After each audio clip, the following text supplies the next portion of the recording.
He's back in the bullpen. David Grasso, anchor for Bold TV, anchor and CEO. He's an amazing person, multi-talented. We want to talk about Donald Trump saying that he does, in fact, want to be a dictator. All right?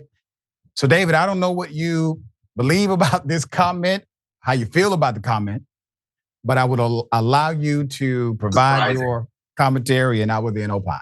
So this is the second time he's made the comment. Last night, or actually over the weekend, he made the comment at Cipriani, which a lot of people, if you remember, that's where Hillary Clinton made her comment about the basket of deplorables. But speaking of this comment, he more clarified what he meant, which is what a lot of presidents have done lately, which is they have a specific list of policies that they promise in their campaign to undo on day one. And I believe that's what Trump was referring to when he said he would be a dictator on day one. But of course, we've run with that sensational headline all over the media and really tried to expand upon it. Can I say this, dear brother? Is it the fault of the media or people who heard the comment and they are taken aback, including those who are conservatives? Or is it the fault of Donald Trump for contextualizing democracy in a way that's polar opposite of democracy? Because if you want to talk about democracy, you don't talk about dictatorship because those are polar opposite dynamics of formation government. And if you are attempting to be simply an executive leader inside of the framework of a noted democracy, then you talk about democratic norms. You simply say what you are going to do within the context of those democratic norms. And the reason why I present this is because the party, the Republican Party, the party of personal responsibility, take account for your action, et cetera, it seems as if they're unwilling to hold accountable the man who continues to say these things that are inflammatory, that are adverse to rule of law.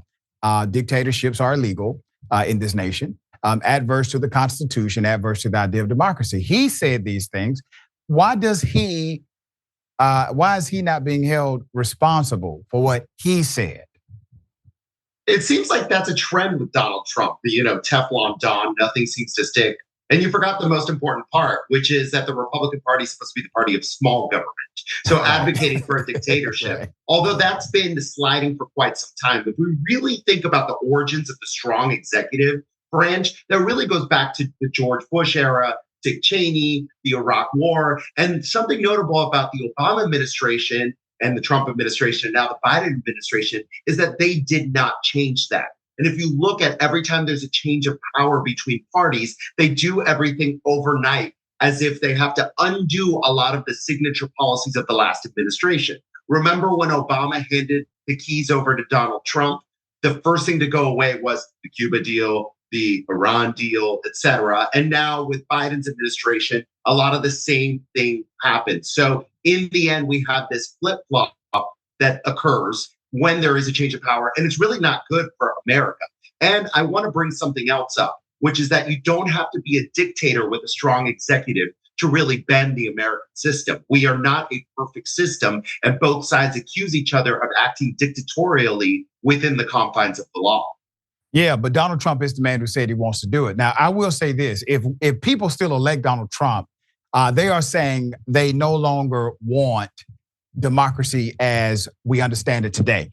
So because he's laying out a plan that's totally adverse to what we understand as democracy. So at least he's telling people the truth, in my opinion, of what he's going to do if you ever give him power again.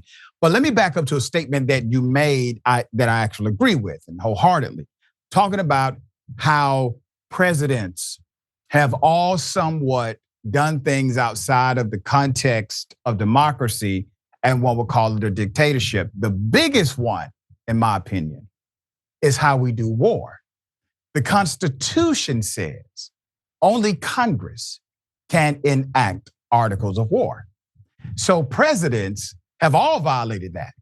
And they will say things like, well, it's not really war, it's a preemptive attack. It's not really war, so they contextualize it by definition differently to get around the constitutional mandate that only Congress has the authority. The president does not have the authority to enact articles of war according to the Constitution. When I say that to my students in college, right, they're baffled because they've never known it to be that in actual practice. What say you to that? Yeah, we're all constitutionalists until we're not. This happened during the Vietnam era. We had to escalate troops deployments to that area to fight, the communists through a proxy war because of a theory called the domino effect. And ever since then, we've all had these non-war wars. We've had a million of them that, basically as long as you and I have been alive, this has been the standard case. But there's a lot of that going on. And that, the liberals and the conservatives accuse each side of not following the rules, but the rules have fundamentally changed. In fact, the conservatives would point out that we have a whole new branch of government that is not constitutional, which they like to call the administrative state. Agencies like the IRS, the EPA, et cetera. And really, that isn't constitutional. It is necessary for modern life. And really, it points out to, even though the Constitution is, the sacred cow in American politics, it is a document that's great, but it was not designed for the modern world. And in the end, neither side closely follows the Constitution when it's not, convenient to them. Yeah, and I want to make sure I clear something up, and not because you offered it incorrectly, but because of how people may interpret it. Just because something is not constitutional, it doesn't mean it's adverse to Constitution. So let me explain that. It's not mandated by the Constitution to have an administrative office or to even have a school system, for example. But that doesn't mean that having a school system is unconstitutional, right? So I get the framework. I just want to make sure people always understand there's permission to create, to make, to develop these opportunities inside of government based on law, statute, and also some administrative dynamics. And it doesn't necessarily mean that it's adverse to the Constitution. I'll let you get the last word. Donald Trump, do you really believe he will be a dictator on day one and transform government as we know it? I think he has a very ambitious agenda that voters are paying attention to. And it's a long laundry list of what he calls revenge. And I think that people should take him seriously if they're thinking about voting for him.